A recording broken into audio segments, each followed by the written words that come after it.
आदाब नाजरीन, आप देख रहे हैं केटीवी उर्दू कश्मीर। शाहिद बुखारी के साथ आपका प्रोग्राम में खैर मकदम है।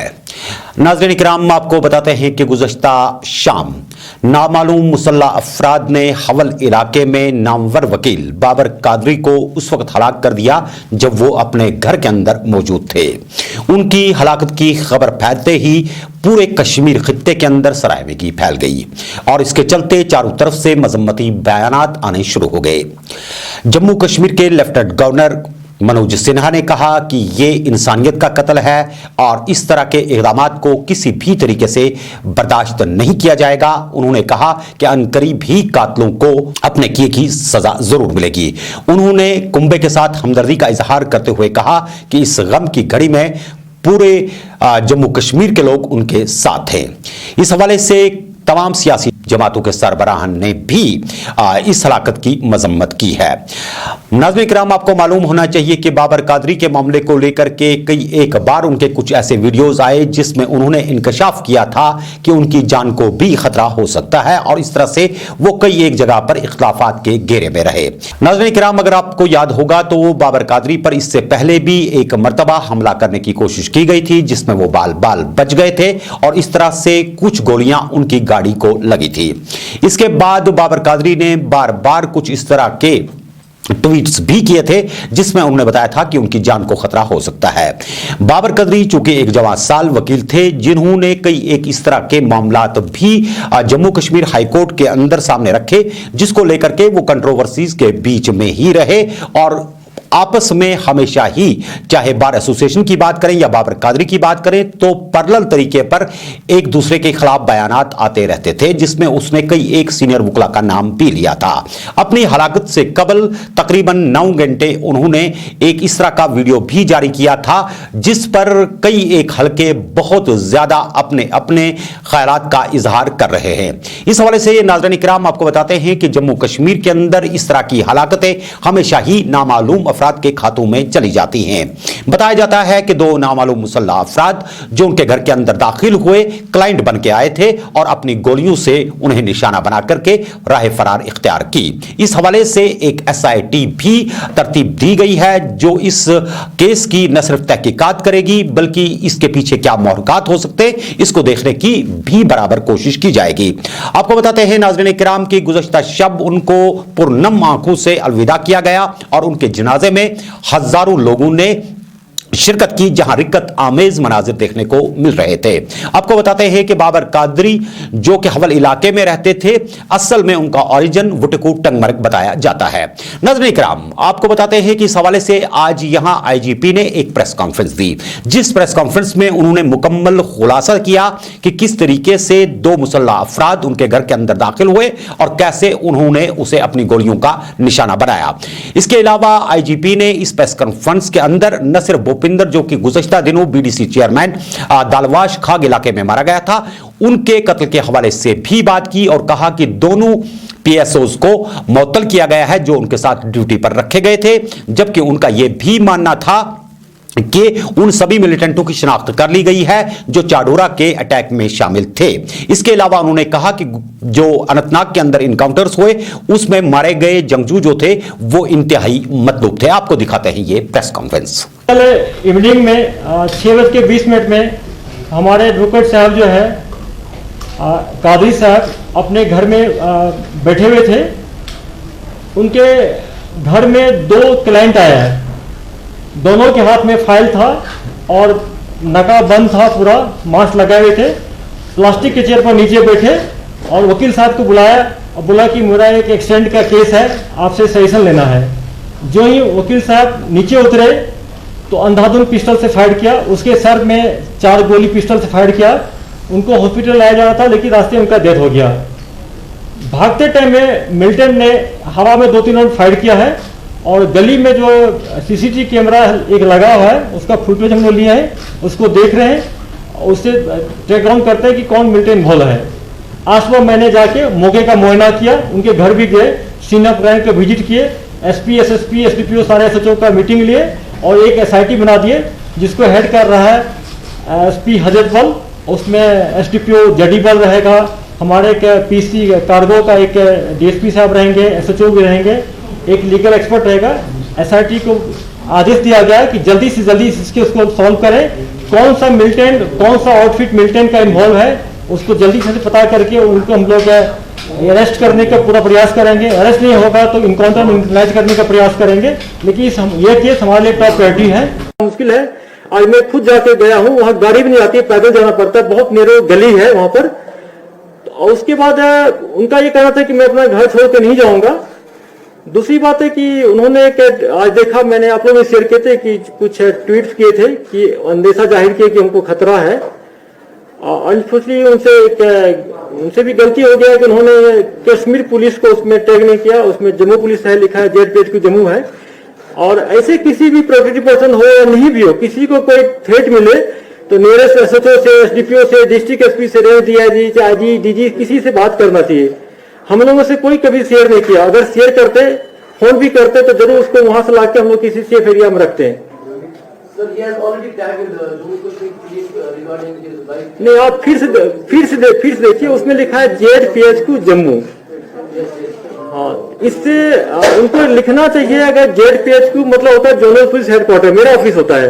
अगर जेडपीएचक्यू कश्मीर लिखते हैं या श्रीनगर लिखते हैं तो हम लोग का जो मीडिया सेल है उसको मॉनिटर करके उनसे बात करते, रफ्तार कायम करते हैं।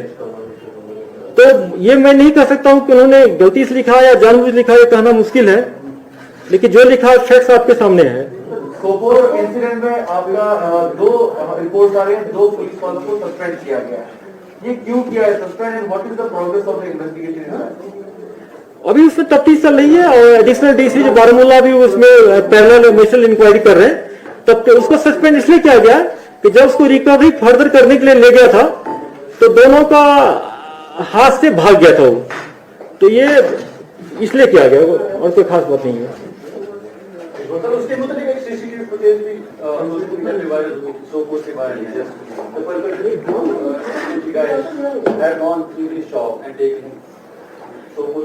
नहीं उसमें तो लीगल ठीक है, उनको वहां से पकड़ के लाया गया तो पूछताछ करने के लिए, फिर रिकवरी हुआ है।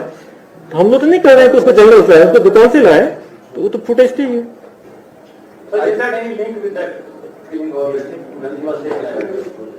कौन सा किलिंग? आप लोग से शेयर भी किए थे कि उनको वहां से लाया गया था, फिर रिकवरी हुआ था 2 पिस्टल, फर्दर इंट्रोगेट किया गया था उनको थाना में, फिर उन्होंने बोला कि 6 और किया गया, फिर फर्दर रिकवरी के लिए उसको ले गया था बाहर। उस क्लियर कट है उसमें जो प्रेस ब्रीफ में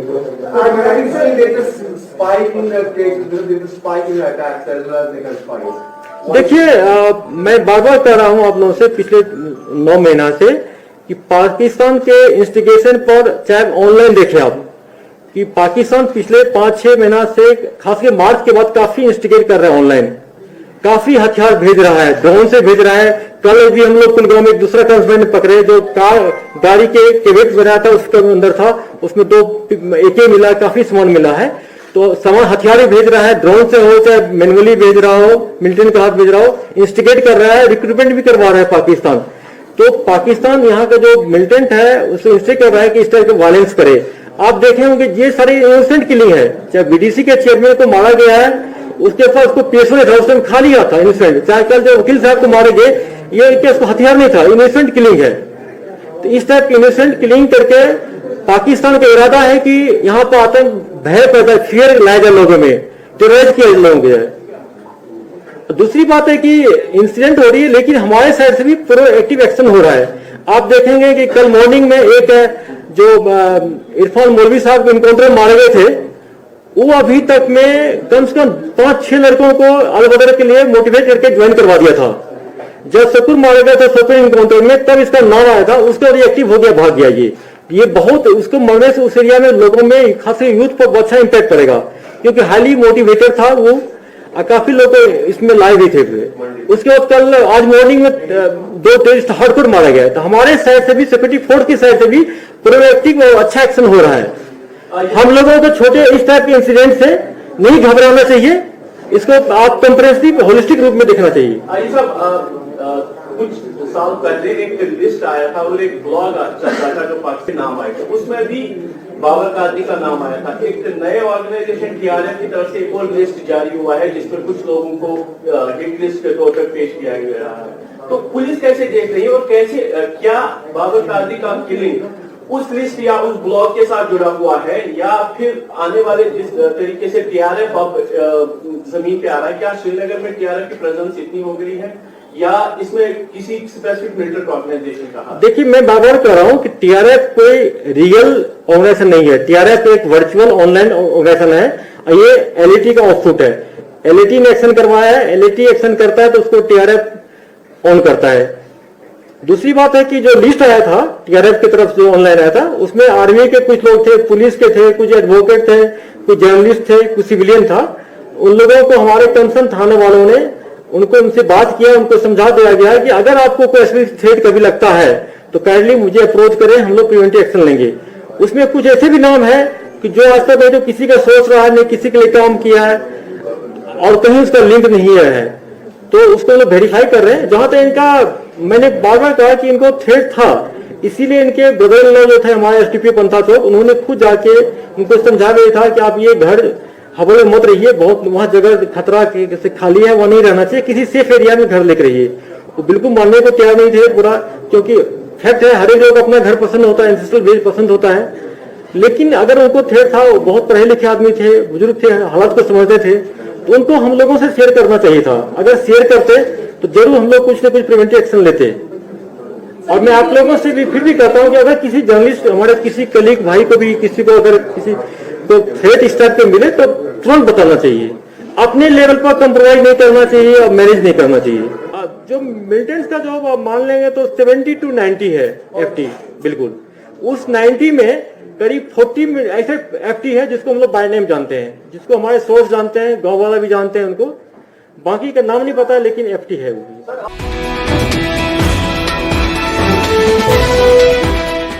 नाज़रीन इकराम, खैर मकदम है एक मरतबा फिर आपका केटीवी उर्दू कश्मीर में। नाज़रीन, आपको बताते हैं कि गुज़श्ता कल फारूक अब्दुल्ला की तरफ से दिए गए बयान ने जहां सियासी हलकों में खलबली मचा दी, और जैसा हमने आपको दिखाया था कि किस तरीके से फारूक अब्दुल्ला ने कई एक इल्जामात लगाए थे, इसके चलते अगर हम देखें तो इसके जवाबी इल्जामात अब आने शुरू हो गए हैं। और इस तरह से जम्मू कश्मीर के अंदर भारतीय जनता पार्टी ने अपना रद्द अमल फौरी तौर पर दिखाना शुरू कर दिया। और कविंदर गुप्ता की अगर बात करें, जो स्पीकर भी रहे और डिप्टी चीफ मिनिस्टर भी जम्मू कश्मीर के रहे पीडीपी बीजेपी सरकार के अंदर, उन्होंने कहा कि फारूक अब्दुल्ला न सिर्फ एक ट्रेटर है, बल्कि उनका यह भी मानना था कि फारूक अब्दुल्ला का कोई जवाब नहीं बनता क्योंकि उनके साथ कोई भी नहीं है। उन्होंने कहा कि इस तरह के बयानात देकर के वो जम्मू कश्मीर के अंदर अमन को एक मर्तबा फिर फनाह करना चाहते हैं। उन्होंने कई एक इल्जामात उन पे लगाए और इन इल्जामात में उन्होंने ये भी कहा कि फारूक अब्दुल्ला ने जिस अंदाज में बयानबाजियां शुरू की वो उनको शेवा नहीं देती। नाज़रीन इकराम, आपको बताते हैं कि फारूक अब्दुल्ला जो बहुत ही ज्यादा सीनियर सियासतदान जम्मू कश्मीर के अंदर माने जाते हैं, न सिर्फ उन्होंने जम्मू कश्मीर के अंदर बहसत चीफ मिनिस्टर बहुत देर काम किया, पार्लियामेंट के अंदर भी रहे और इस तरह से यूनियन मिनिस्टर भी रहे। आपको मालूम होना चाहिए कि उनके बयान में जो कुछ भी बताया गया उसके चलते यहां जम्मू कश्मीर के अंदर सियासत ने अगरचे कई एक मोड़ दिखाने हैं, अभी उसको लेकर के कुछ इस तरह की बातें भी सामने आ रही हैं जो बिल्कुल आया हो रही है। आपको बता देते हैं कि जम्मू कश्मीर के अंदर इस वक्त कई एक मामला थे जो सियासी सतह पर कई एक जगह पर उजागर हो रहे हैं। गुज़श्ता कल हम को बता रहे थे कि लद्दाख के अंदर लोग 6th शेड्यूल की मांग कर रहे हैं और इसको लेकर के वहां पर कई एक कजिए भी अब खड़े हो गए और उनका मानना है कि आने वाले जो वहां पे इंतखाबात हैं वो उसमें हिस्सा नहीं लेंगे। और इस तरह से हिल डेवलपमेंट काउंसिल के इंतखाबात में बाइकआउट के लिए जो उन्होंने कॉल दी और उस तरह से वहां पे एक अलग सा महाज खड़ा हो गया जो 6 शेड्यूल की मांग कर रहा है। और आसाम के अंदर जिस तरह से बोडोलैंड्स को 6 शेड्यूल दिया गया जिसमें उनको इस चीज की जमानत मिलती है कि नौकरियों पर उनके अधिकार रहेंगे, इसी तरह से उनके जो जमीनें हैं उस पर उनके अधिकार रहते हैं। कई एक मामला थे जो 6 शेड्यूल के अंदर शामिल हैं। 35 से 370 खत्म होने के बाद जब लद्दाख को अलग से यूटी बनाई गई तो इसमें कुछ इस तरह के मामले जरूर थे जो जो आवाम के लिए परेशान कुन हो सकते थे, जैसे परसों फारूक अब्दुल्ला ने भी बताया। और यहां पर जो कोऑर्डिनेशन कमेटी है, सिविल सोसाइटी है, उनका भी यह मानना है कि लद्दाख भी अब धीरे धीरे यूटी के अंदर अपने आप को गैर महफूज समझ रहा है और उन्हें भी अपने मजहबी हुकूक और खासकर रिहायशी हुकूक के लिए फिक्र हो रही है। इसके चलते अब वहां पर जो एजिटेशन शुरू हुआ है उस पर न सिर्फ 6 शेड्यूल को लेकर के भारतीय जनता पार्टी की तरफ से एक बयान आ गया जिसमें अशोक कोल ने उनको यह बताया था कि ये जो मांग कर रहे हैं ये एक फजूल सी चीज है जिसको लेकर के उन्होंने अपनी कौम को उलझाने की कोशिश की है। जिस बयान को लेकर के यहां लद्दाख के लोग सेखपा हो गए और सड़कों के ऊपर आ गए और जबरदस्त एहतजाज शुरू कर दिया और नवीयत इस जगह तक पहुंच गई कि उन्होंने हर गली कूचे में न सिर्फ दूरियां बना करके एहतजाज करना शुरू किया लेकिन बड़े बड़े प्ले कार्ड्स लेकर के उन्होंने अशोक कोल के खिलाफ भी बाज़ाब्ता तौर पे ऐलान जंग कर दिया और उनसे कहा कि वो पूरी लद्दाख कौम के साथ की गई बेइज्जती के लिए माफी मांगे। वो कह रहे थे कि जब तक अशोक कोल कौम से माफी नहीं मांगते हैं वो अपना एहतजाज नहीं खत्म करेंगे। इस मामले की नजाकत को देखते हुए मरकज ने फौरी तौर पे राम माधव को लद्दाख के लिए रवाना कर दिया ताकि वो वहां के आवाम के गुस्से को ठंडा करें और 6 शेड्यूल के हवाले से उनके साथ बातचीत की जाए, क्योंकि आप जानते हैं कि वहां के इंतखाबात जो होने वाले हैं यूटी बनने के बाद पहले इंतखाबात होंगे जिसमें बड़े सीनियर जो लीडर्स हैं जो जम्मू कश्मीर रियासत के अंदर 5 अगस्त 2019 तक वजीर भी रह चुके हैं। इस मामले को लेकर के वहां के लोगों का मानना है कि अशोक कोल ने जो स्टेटमेंट दिया है उसने न सिर्फ लद्दाख के लोगों की तजलील की है बल्कि इसने उन सियासतदानों की भी तजलील की है जो ये कह सकते हैं कि कई दहाइयों तक लद्दाख के लोगों के लिए मशले राह बन करके उनको आगे चलाने में पेश रहा करते थे। इस हवाले से आपको दिखाते हैं कि लद्दाख के अंदर लोगों का क्या कुछ कहना है और एहतजाज की नवीयत क्या कुछ थी और राम माधव जब वहां पर पहुंचे तो उन्होंने क्या कुछ कहा।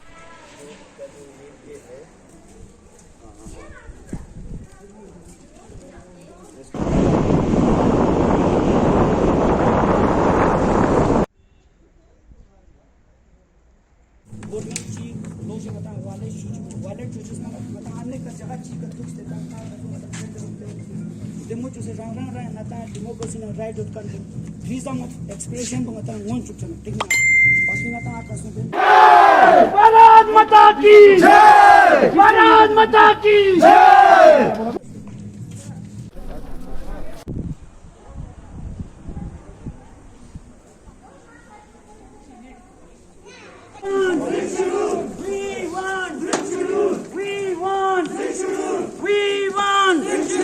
Ashok Koul, Ashok Koul, Ashok Koul, Ashok Koul, we want, we want, we want, we want, Ashok Koul, Ashok Koul,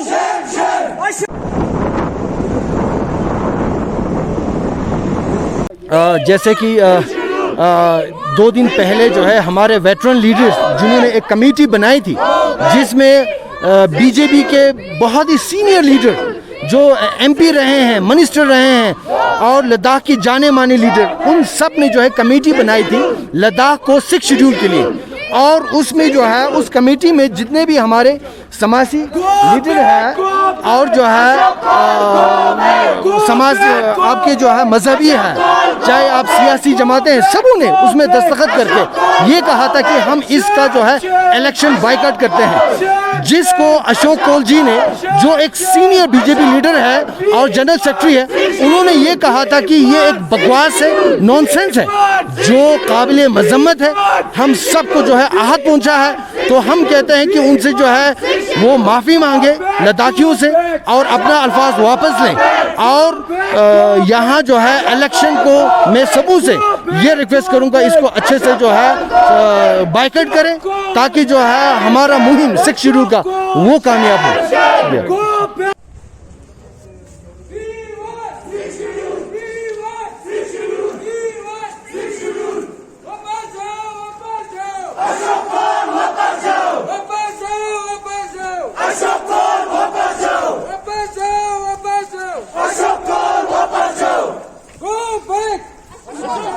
Go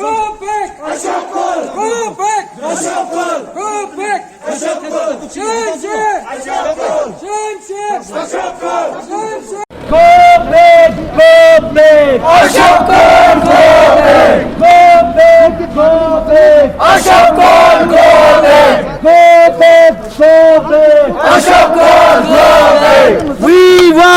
We want. Sir ये अभी आप लोग यहाँ पे प्रोटेस्ट कर रहे हैं, उसके बारे में थोड़ा बताइए सर, क्या है?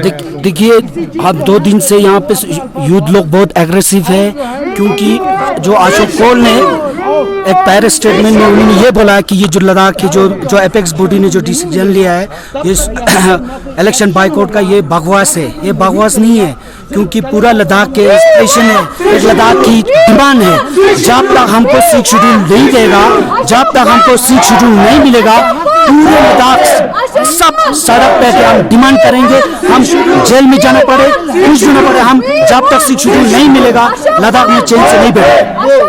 नेक्स्ट स्टेप क्या होगा सर, क्या चाहते हैं आप लोग? अभी हम देखते हैं कि आने वाली गवर्नमेंट क्या बोलता है। अगर गवर्नमेंट हमको इंश्योर करेगा कि हमको 6 शेड्यूल देकर हम सोचेगा, अगर वो लोग नहीं करेगा, हमारे इसमें बाधा डालेगा, हमको दबाने की कोशिश करेगा, फिर हम चुप नहीं बैठेगा, फिर इससे भी ज्यादा जोर शोर से हम जुलूस करेंगे, जलसा करेंगे। किसकी तरफ से निकल रहा है सर? अभी जो प्रोटेस्ट है पूरा लद्दाख के यूथ की तरफ से, इसमें एक ही कौम का नहीं, सारा जो मजहबी, सारा जो अदर सब हो के हम सब मिल के कर रहे हैं। पूरे लद्दाख के यूथ की तरफ से हम ये प्रोटेस्ट कर रहे हैं। Go back! Ashok Khan, go back! Go back! Go back! Ashok Khan, go back! Go back! Go back! Ashok Khan, go back! Go back! Go back! Ashok Khan, go back! Go back! Go back! Ashok Khan, go back! We want 6 Schedule! We want 6 Schedule! We want 6 Schedule! We want 6 Schedule! We want 6 Schedule! Ashok Khan! अभी बातचीत sir nomination file करेंगे sir एलआईजीसी election? अभी party के सभी पदाधिकारी बाकी leader से हमारी बातचीत होगी और उसके बाद इन सारे विषयों पर आपको सही समय पर जो क्या करेगा पार्टी उसकी जानकारी दी जाएगी। 6 शेड्यूल डिमांड पे क्या बोलना है सर आपको? अभी हमारा जो भी निर्णय होगा आपको बता दिया जाएगा कल। नाज़रीन, लद्दाख के अंदर लोगों के गुस्से से इस चीज का अंदाजा लगाया जा रहा है कि जम्मू कश्मीर के अंदर अलग अलग ड्यूटीज बनने के बाद अवाम को जो खदशात थे उनको अब मरकज ने एक मर्तबा फिर गौर करना होगा कि किस तरीके से अवाम को अपने अपने तरीके से अपने अपने इलाकों में खुश रखा जाना चाहिए। इस हवाले से क्या कुछ आगे पेशरफ्त होगी, सियासी ऊंट कौन से करवट बैठेगा और फारूक अब्दुल्ला के बयान के बाद जो यहां पर सियासी खलबली मची है उसमें क्या कुछ पेशरफ्त रहेगी, इस पर भी हमारी पूरी नजर बनी रहेगी और आप तक अपडेट्स पहुंचाने की जरूर हम कोशिश करेंगे। अपना बहुत बहुत ख्याल रखिएगा, हमें भी रखिए अपनी नेक दुआओं में शामिल। दीजिए आज के शुमारे से हमें इजाजत, अगर खुदा ने चाहा फिर होगी मुलाकात। खुदा हाफिज।